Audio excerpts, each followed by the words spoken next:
ফের কেঁপে উঠল পাকিস্তান। এবার পাকিস্তান ক্রিকেটার নাসিম সাহা তার বাড়িকে লক্ষ্য করে দেদার গুলি চালালো দুষ্কৃতীরা।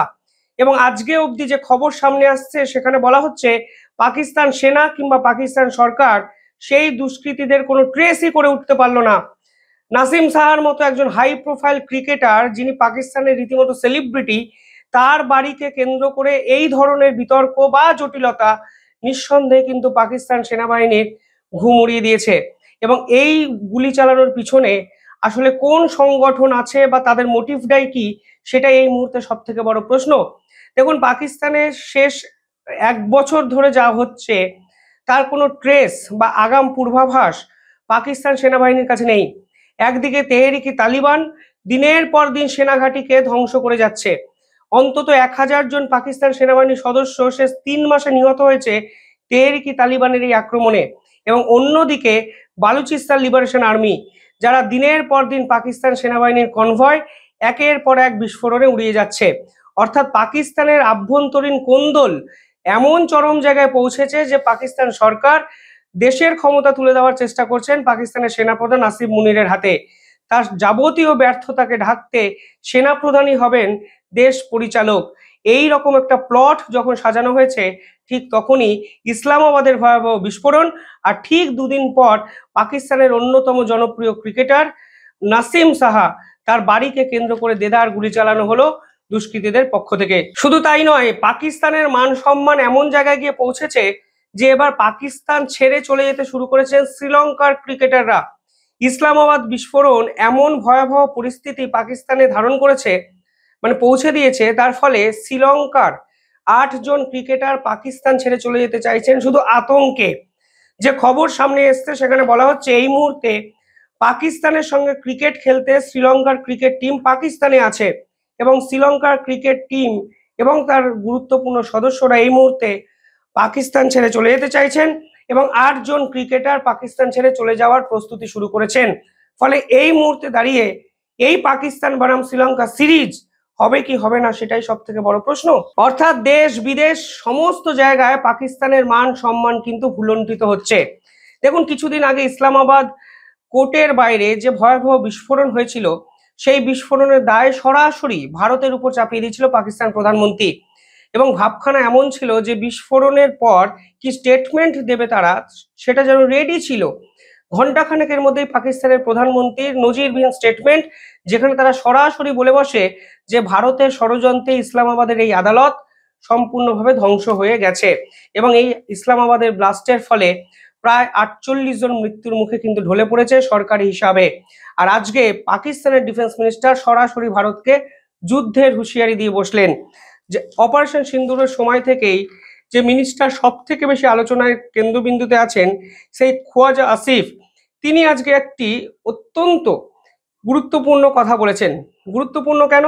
কারণ পাকিস্তান নিজের কবরটি যে নিজেই খুঁড়ছে তা কিন্তু তিনি পরিষ্কার করে দিয়েছেন। তিনি পরিষ্কার বলেছেন যে আমরা 2 ফ্রন্ট ওয়ারের জন্য তৈরি। যুদ্ধের কথা তো আফগানিস্তান কিংবা পাকিস্তান কিংবা ভারত কেউই তো সে অর্থে বলেনি।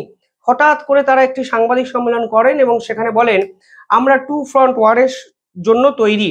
আমরা ইস্টার্ন বর্ডারে ভারতকে জবাব দেব এবং ওয়েস্টার্ন বর্ডারে তালিবানকে রুখে দেব এবং 2 ফ্রন্ট ওয়ার আমরা মোকাবিলা করব, কারণ আমাদের সঙ্গে আল্লাহ আছে।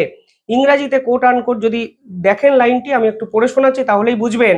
হঠাৎ করে পাকিস্তানের পক্ষ থেকে যুদ্ধ খেলার চেষ্টাটা করা হলো এবং পরিষ্কার বোঝা যাচ্ছে এই এক বাংলাদেশের ডুপ্লিকেট প্লট, যেখানে সরকার তাদের ব্যর্থতাকে ঢাকার জন্য দেশের মানুষকে সিকিউরিটি দিতে না পেরে ভারতের সঙ্গে যুদ্ধে জড়িয়ে পড়তে চাইছেন। কারণ ভারত বিরোধী আবেগটাকে কাজে না লাগালে তাদের সরকার কিন্তু পতন আসন্ন।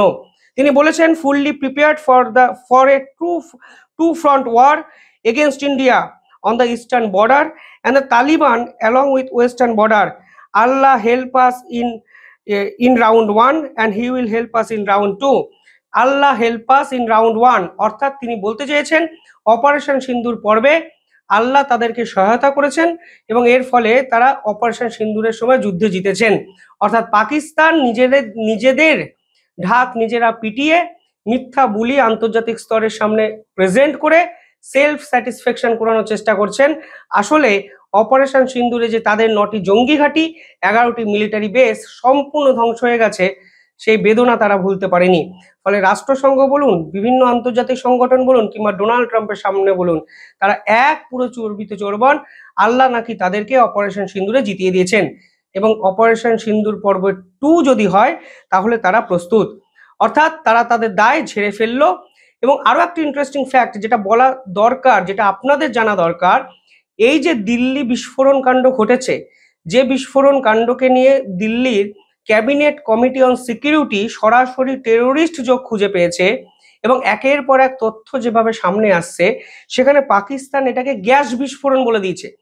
মানে আপনারা ভাবুন, পাকিস্তান প্রথম কথা হঠাৎ করে কমেন্ট কেন করলো, সেটাই একটা বড় প্রশ্ন। তারপর তারা এমন একটি স্টেটমেন্ট দিয়েছেন যে আন্তর্জাতিক স্তর রীতিমতো হাসতে শুরু করেছে পাকিস্তানের এই স্টেটমেন্টে।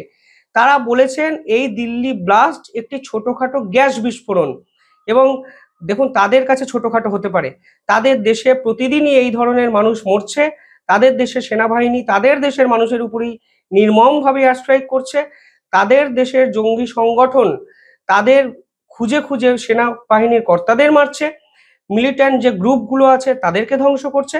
কিন্তু ভারতের কাছে, ভারতের মতো শান্তিপ্রিয় দেশের কাছে এটা তো রোজকার ঘটনা নয়।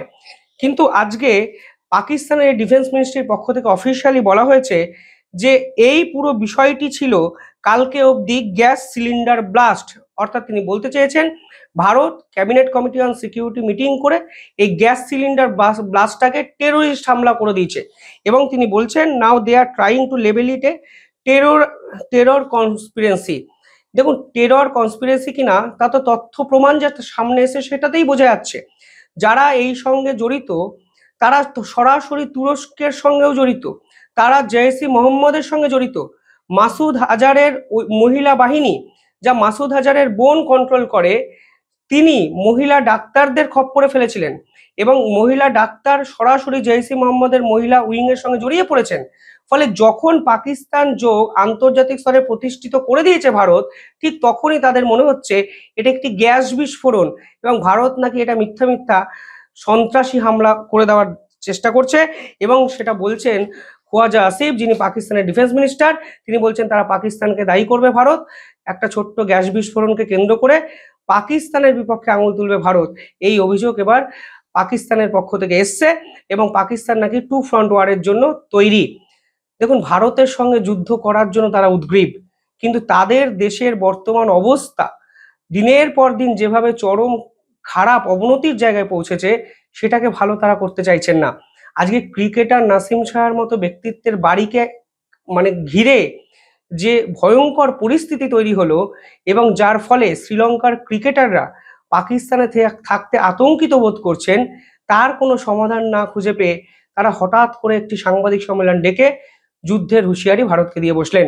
ভারতের পক্ষ থেকে এখনো অবধি কোনো স্টেটমেন্ট আসেনি। যদি স্টেটমেন্ট আসে আমি আপডেটেড ভিডিও আপনাদের জন্য নিয়ে আসবো। দেখতে থাকুন দ্য ইন্ডিপেন্ডেন্ট নেটওয়ার্ক।